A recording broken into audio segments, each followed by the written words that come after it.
It wasn't the gut-wrenching smell that woke me from my slumber, but the gentle whir of a fan. My eyes were met with complete darkness as I opened them, not even the faintest outline of an object in view. If it weren't for the fact that I awoke on a hard floor, my back aching from the lack of a bed, I might have believed that I was still in my room. I managed to sit up, working out all the little kinks in my back as I began to adjust, or at least try to the lack of light. From the few seconds that I was awake, I came to realize two things. Firstly, the terrible smell that invaded my nostrils was still present, and second of all, there seemed to be what looked like the outline of a cage, not a mere 10 feet from me. The feeling in the pit of my stomach wouldn't go away. I couldn't quite put a finger on it, but my instincts told me that it was fight or flight impulse on overdrive. I had to calm myself down, so I counted in my head. 1, 2, 3. My heartbeat steadied to that of a jogger's pace, which I'd take considering not a few moments ago it was that of a machine gun. Next came to figuring out how I landed myself in this situation. I closed my eyes and tried to remember how I got here. Evelyn. My mind was hit with a blast of searing light, wave after wave of pain forcing my eyes open and causing me to keel over. I let out a loud moan as my hands flew to my temples. Now I knew something wasn't right. Not a single memory had returned to me, but instead I was met with an enormous amount of pain. Wincing, I let the pain subside before slowly standing back up, clenching my shaking hands. I wondered if I had hit my head before passing out when I realized I did remember something. Evelyn. It was obviously the name of a girl, but who was she? Was she my mother? My sister? A girlfriend? I couldn't quite put my finger on it, but I knew it was definitely someone close to me. On instinct, my hand went to my back pocket where my wallet was, but I found it empty. No surprise there. Checking my front pockets, all I had was a dead iPhone, a folding knife, and a crumpled up piece of paper. I put the phone back into my pocket and the knife in the other one, deciding they may both come in handy later. Tentatively, I opened up the piece of paper to see 5 words written on it. If it fails, find Evelyn. This piece of paper allowed me to determine that Evelyn was most likely neither my mother nor my sister, and most likely a girlfriend or a close friend. I decided to listen to the note, or myself, and try to find this girl. Something still didn't sit right in my stomach, but I decided to stay quiet as I turned around, placing a hand against the wall behind me instinctively. Wallpaper. The word immediately came to mind as my fingers brushed against the chipped paint. Making a mental note, I began to walk steadily towards the window. With a sudden crack of lightning, the room was bathed in light for a moment, and while I didn't have time to see anything, I made my way over to the barred glass window. Outside was just as dark as it was inside. Not a hint of sunlight or any sort of shape could be made out. I noticed the light tapping against the window, however, making me believe that it was raining, even though I had a hard time seeing even the individual droplets. As for the cage that stood not a mere 5 feet from me, my unease only seemed to grow. The initial rotten odor that hit my nostrils only intensified the closer I got to the cage, giving me another reason to keep my distance. Deciding it would be for the best to try and find this Evelyn, I made my way back to where I originally woke up, each deliberate step devoid of noise. Just as I reached the wall again, I heard what sounded like muffled whispers coming from the other side of the room. My muscles tensed as a hand closed around the knife in my pocket, getting ready to fight if necessary. I crouched low, holding my breath as I tried to decipher the whispers, the slow ringing of absolute silence creeping into my ears. While I had some trouble making out what the two voices were saying, I could distinctly hear that of a girl's voice, and from the sound of it, I guessed she had to be around my age. I let out a sigh of relief, the pent-up air in my lungs escaping with a louder exhale than I expected. As soon as the breath left my lips, the voices came to a halt, the girl silencing the boy. I cursed under my breath as I realized my mistake, gripped harder as I stayed crouched. The sound of footsteps could be heard approaching me. They were slow, careful not to make any noise, but also hesitant, and I assumed because they were all wary of who they might encounter. Around 10 feet from me, I could outline what looked like a taller boy and a shorter girl, my initial hunch being correct. We stood in silence for a moment, both staring at each other, the girl standing slightly behind the boy, and me behind my knife.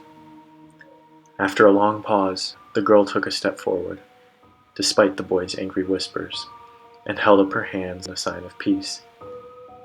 My mind raced with different scenarios that could unfold. I had to make a move fast, and based on the information provided, I made to me the smartest decision.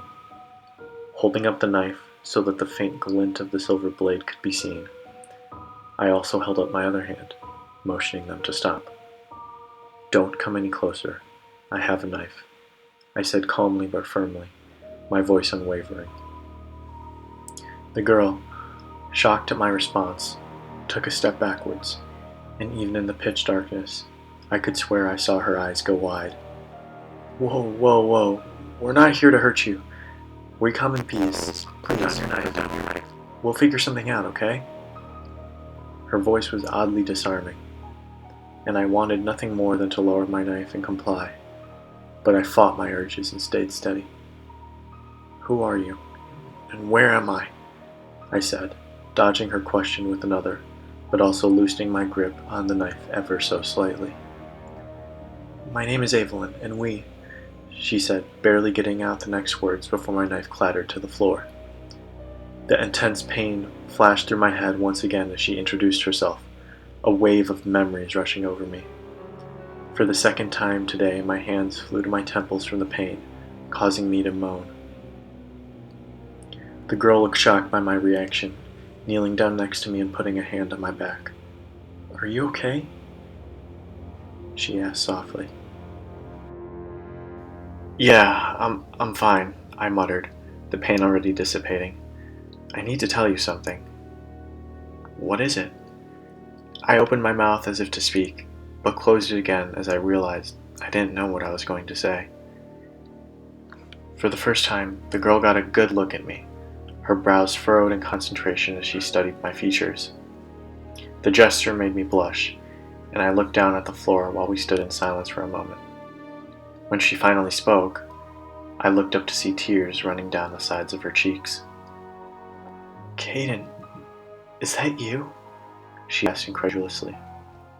I nodded, even though I didn't know my own name, giving her a small smile and putting my knife away. "Yeah, I felt her warm embrace before it even registered in my mind, her cold arms wrapping around my back and pulling me into a hug. The gesture made my heart skip a beat, causing me to see a wider discussion we were currently in. The way her soft hair hit my chin, I want to never let go. The boy behind her coughed loudly, obviously uncomfortable with how things were turning out. Evelyn's eyes flew open and her pasty cheeks turned red as she let go, mumbling a little apology. I brushed it off, giving her another squeeze before helping her to her feet. After a moment of awkward silence, I snapped out of my gaze, stepping forward in embarrassment. "Oh, sorry, man. My name's Caden. It's nice to meet you." "Yeah, I know," he said, rolling his eyes. "I'm Arian." I laughed uncomfortably, trying to ease the tension as I scratched the back of my head, thinking of something to say. "So, do neither of you remember anything?" I finally asked. Evelyn and Arian both shook their heads, Evelyn saying, All I remember was the name Caden, but besides that, I have no idea where we are. Something still didn't sit right with me. What it at first I dismissed due to my sleepiness suddenly changed now that I was fully awake. Why were both of them still so hard to see?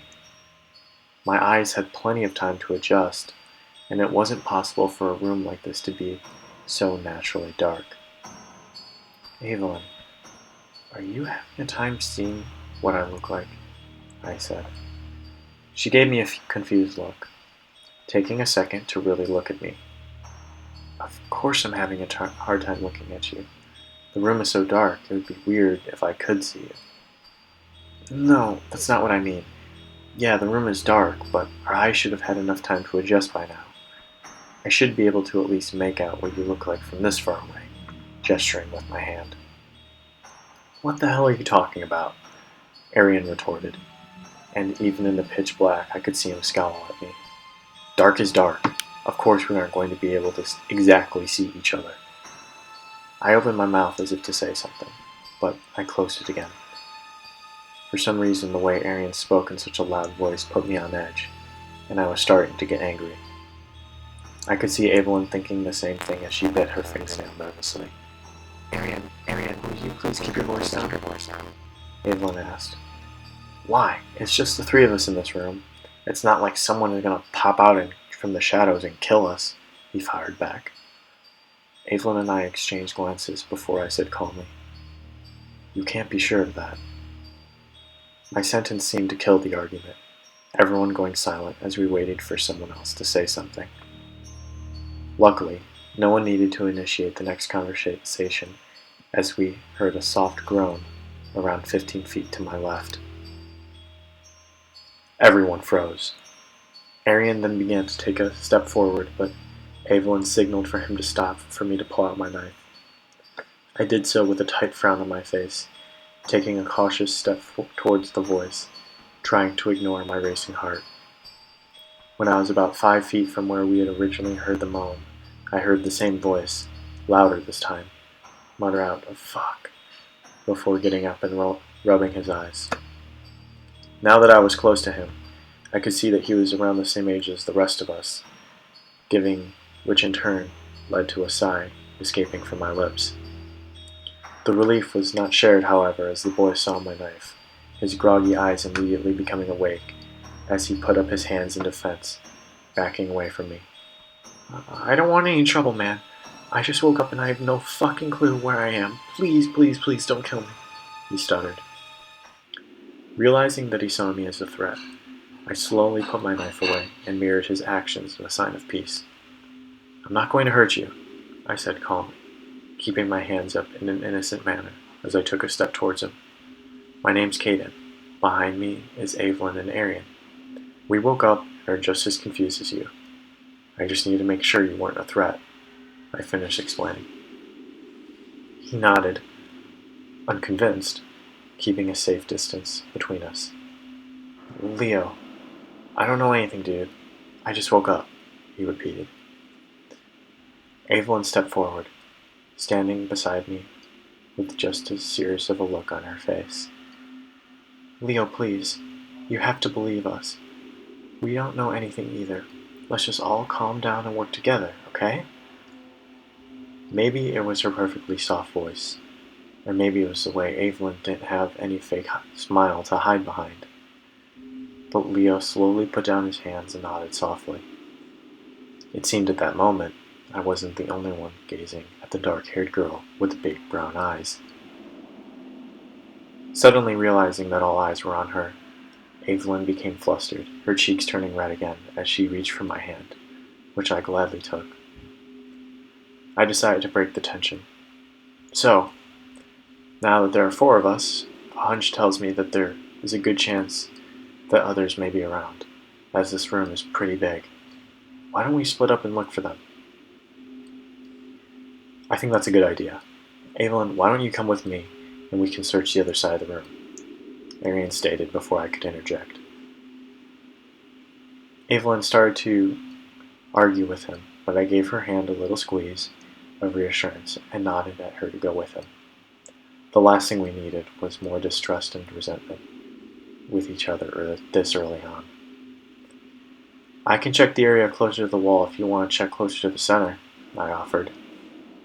Leo shrugged, shoving his hands into his pockets before mumbling something about whatever floats my boat. The next 10 minutes were quiet as all four of us began searching the large room we awoke in.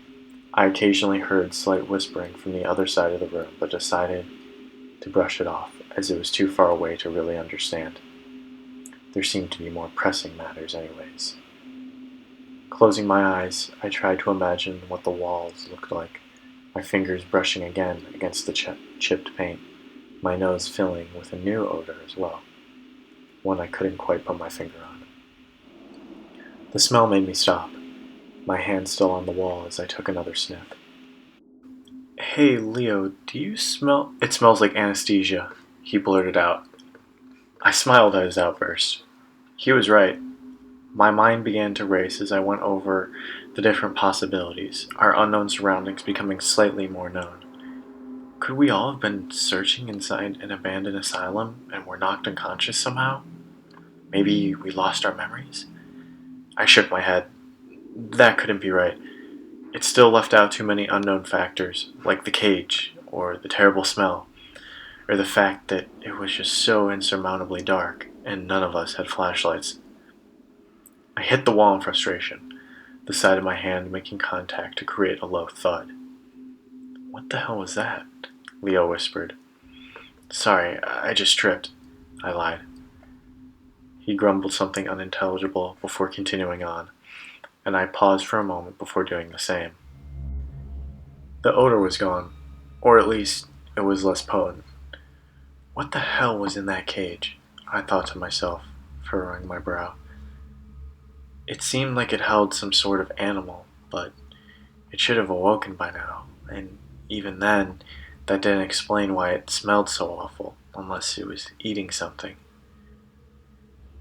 As for being an animal, that still didn't feel right, as animals have a certain presence to them, and I was sensing something much more sinister from inside the cage. "Hey guys, we got something over here," I heard Arian say barely above a whisper. Leo and I made our way across the room silently, little pieces of glass crunching as our footsteps walked slowly. "Leo, did you find anything?" I asked quietly, careful to step over what looked like an overturned chair. "No," he said back. "You?" I shook my head. Then, feeling stupid, as he couldn't see behind him, I said, "Nothing as well. The room seemed pretty empty." I opted not to include, except for the giant, smelling, fucking cage in the back, but figured it wouldn't be necessary to really bring out the elephant just yet. The fact that by the time Leo and I reached the other two, and there was already an argument ensuing, I figured it would be one hell of a ride. "Arian, stop. She isn't a threat. She's like us. How can you say that? She is wearing a hospital band," Arian nearly shouted as he took another step towards Evelyn, his fist clenched. "Any idiot could tell that we are in some sort of abandoned asylum, and you are just going to tell me that we found a girl who happens to have a hospital band around her wrist?" "Yeah," I said calmly, stepping in between Arian and Evelyn, glaring furiously at Arian. Arian stood with his mouth agape, his shock turning into anger as he let out an aggravated sigh. "Yeah, so it's just a coincidence," he laughed, rolling his eyes. "You know, I thought you looked smart, but obviously you're just trying to play the hero. She is a threat. How can you not see that?" I pursed my lips, deciding it would be best to not fuel the argument anymore as I turned my back to the boy, facing the new girl. Arian muttered something under his breath as he walked away, kicking a broken bottle across the room. Evelyn sighed, crouching down next to me as she tried to put on a smile. "I'm sorry about him," she began. "We all woke up without any memories and are all pretty scared. I think the pressure is just getting to him." The girl waved her off. rubbing the back of her neck and letting out a long breath. Her black hair, which curled down barely past her shoulders, swayed a little as she stood. "Don't worry about it," she said softly, carrying a tone full of confidence and sincerity. I caught her staring at me and held her gaze, her dark green eyes searching my own for something, and I couldn't quite tell if she could trust me yet. I decided to try and break the ice before suspicion grew. "I'm Caden, and this is Evelyn, if she hasn't introduced herself already," I said, looking behind me to see Leo standing awkwardly with his hands in his pockets, studying the tile floor. "And that's Leo, and the one who stormed off is Arian. And like Evelyn said, we're all in the same boat as you." "I'm Thea. It's a pleasure," she said, giving me a fake smile as she shoved her hands back into her pockets. "So, you guys have a plan or something?" I looked at Evelyn, and she did the same. The silence seemed to hang in the air as the realization hit Thea that we weren't really sure what to do. After a long pause, I responded, choosing my words carefully. "We all woke up not much before you. After the four of us met up, we decided it'd be best to search the room for more people, and that's about as far as we got." "Hmm. And that big-ass cage over there? What's the deal with that?" Thea bluntly asked. I heard Leo inhale sharply, the atmosphere in the room turning cold. Evelyn cleared her throat, obviously uncomfortable with the way the conversation turned. "We weren't sure what's inside the cage, but we all agreed whatever's in there isn't good." I caught Thea rolling her eyes in a no-shit manner before Evelyn continued, "And the smell permeating from it isn't at all natural, and Arian and I noticed that there was a computer lock on the door as well." The last part was news to me, and I looked at Evelyn with a confused face, my brows furrowed. My look said, "Why didn't you mention this sooner?" But Evelyn just shrugged it off and waited for Thea to reply. Only she didn't. For the first time, Thea had an expression which mimicked worry as she stared intently at the ever-looming cage. Footsteps could be heard approaching us as Arian came into view. His anger now simmered slightly as he pursed his lips. "Guys, I found another," he murmured. We followed Arian to the front of the room, and as we approached the corner, I saw the outline of another girl in the fetal position.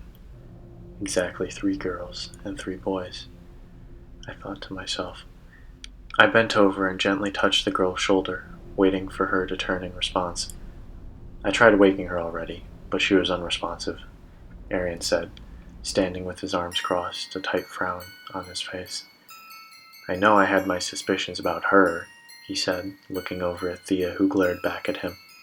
"But this one just gives me the creeps. The way she's just sleeping seems unnatural." And despite our differences, I understood what Arian was trying to say.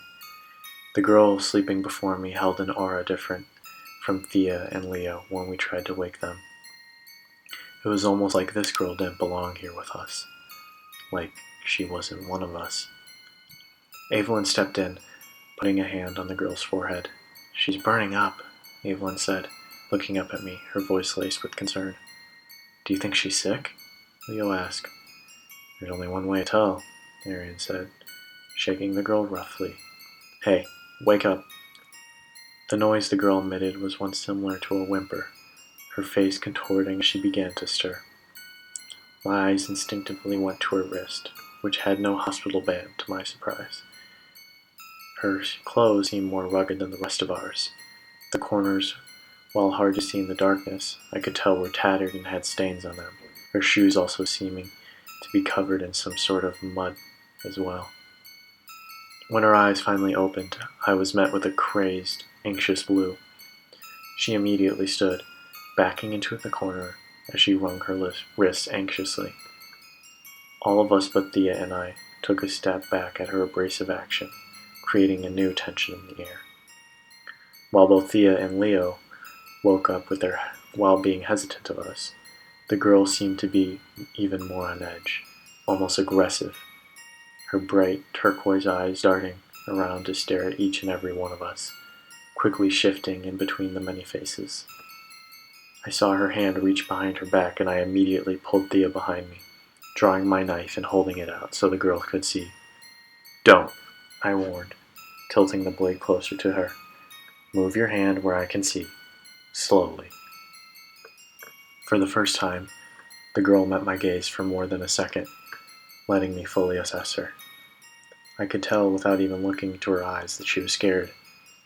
But when I looked closer, I found desperation, hunger, drive, and surprisingly, determination. "We won't hurt you if you just prove to us that you aren't a threat," I continued, keeping my eye on the hand which still hovered out of sight. She eventually pulled her arm out from behind her, revealing it to be empty as she parted her lips. I don't remember anything," she stated. I nodded slowly, understandingly, putting my knife in an accessible pocket. I felt Evelyn's hand on my shoulder as she came up next to me, giving me the courage to continue. "Neither do we. I don't know what's going on, but you're the same as us." She shook her head vigorously, pointing at me, her fingers shaking violently. "No, you. I sense evil from you. Don't come any closer," she whimpered. All eyes fell on me in an instant, my blood running cold as looks of confusion, anger, and fear met mine. My heart began to race again, confusion and angst coursing through my veins as I ran through my options. I ended up laughing awkwardly, my smile fading as I realized she was dead serious. "What do you mean, I'm evil?" I questioned. She only shook her head more, taking another step back, as if to melt into the wall. Her eyes told me that she was truly afraid, and I wondered for a minute if she had some of her memories still intact. Evelyn stepped in for me, putting her hand in mine as she just looked confused at the girl. "He's not evil," she said. "Caden has been nothing but helpful. Plus," she trailed off, looking me in the eyes, her cheeks turning red. "I trust him." I felt a wave of relief wash over me as I felt Evelyn's fingers wrap around mine, my breath steadying dramatically. Giving her hand a squeeze of thanks, I regained my confidence, determined to figure out what was wrong with this girl. "They're coming," she whispered all of a sudden, her gaze fixed on something in the distance. Both Leo and Arian turned to look at what she was staring at, only to be met with the darkness of the room. "Who are they?" Evelyn asked, her grip around my hand tightening. The girl just shook her head, sinking back to the floor and curling into a ball, slowly rocking back and forth. "I need to hide, I need to hide, I need to hide," she rambled incessantly.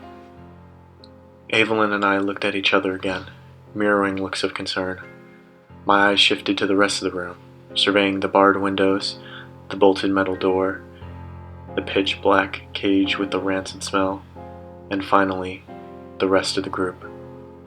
Her attitude was definitely wearing on my mental state, so I decided to take a few breaths and evaluate our situation. Obviously, we wanted to escape from this room, one way or another, the cage giving all of us terrible vibes, and I wanted to get away, as far away, from whatever was trapped inside there as possible. The problem was finding a way to escape. The windows were not an option being barred, and the door was bolted shut with some sort of metal lock that wouldn't break under any circumstances. We could try the vent, but that was still way too small for even Thea to fit through, and it was also bolted shut. I rubbed my temples, trying to think of something else when a sudden crackle emitted from above us. "Well, it looks like everyone is finally awake," an unknown voice stated after a moment, the silence in the air almost audible as the sound boomed through the tiny intercom.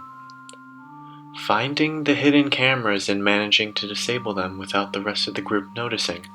I must admit I am slightly impressed, Caden." All eyes fell on me once again, but this time instead of looks of confusion I only saw betrayal and anger. A long moment of silence hung in the air as everyone waited for my excuse, Arian's furious eyes stabbing daggers into my back. I pursed my lips. choosing what I was about to say next carefully. I was merely searching for others. I didn't expect them to be recording. They looked pretty worn down. Before the intercom could rebut, I fired back with another question. May I ask why you have put us here? Every second that passed felt like a minute, and I could feel my heart beat in my ears as I waited for a reply. Finally, I heard a soft chuckle, the voice obviously amused with my answer. All in good time. For now, I don't believe that is your biggest concern. As if on cue, a large red timer with the numbers 10:00 appeared above the cage in the back of the room, ever slowly counting down. We all stood dumbfounded for a moment, merely staring at the clock in the back, in confusion before Leo snapped us out of our trance. Wait. What the fuck is that? Why is it counting down? He panicked, looking at each of us for an answer no one could give. When the girl in the corner saw the timer, she began to break down, crying hysterically as she held her face in her hands. We're all going to die. There is no escaping it. She laughed in an insane tone. I caught Thea's eye, her face contorted in a frown as she stood next to Leo, the only one besides me who seemed to be slightly calm. Both Evelyn and Arian seemed to be panicking in their own right. Arian lost in a daze and Evelyn's thumb in her mouth, chewing furiously on her nail as she tried to think of something. I decided it would be useless to ask the girl what it was, because she was obviously mentally unstable. My next move would be to question the voice and see if he would reveal any more information as the timer hit 9:00 exactly. Excuse me. Hello, I said, looking up at the intercom and waving. I have a question. What happens when the timer hits 0? The intercom once again crackled to life as the voice returned with a newfound passion. I'm so glad you asked, my boy. A D-class demon will be released with the one and only intent to kill and eat every last one of you. Your goal, per se, is to figure out how to escape the room before that happens. The voice paused, as if for dramatic effect before continuing. You're a smart boy, Caden. I have high hopes for you, and I know you'll find a way out. The voice ended, cutting the line dead with a beep that could only be compared to that when a patient flatlines.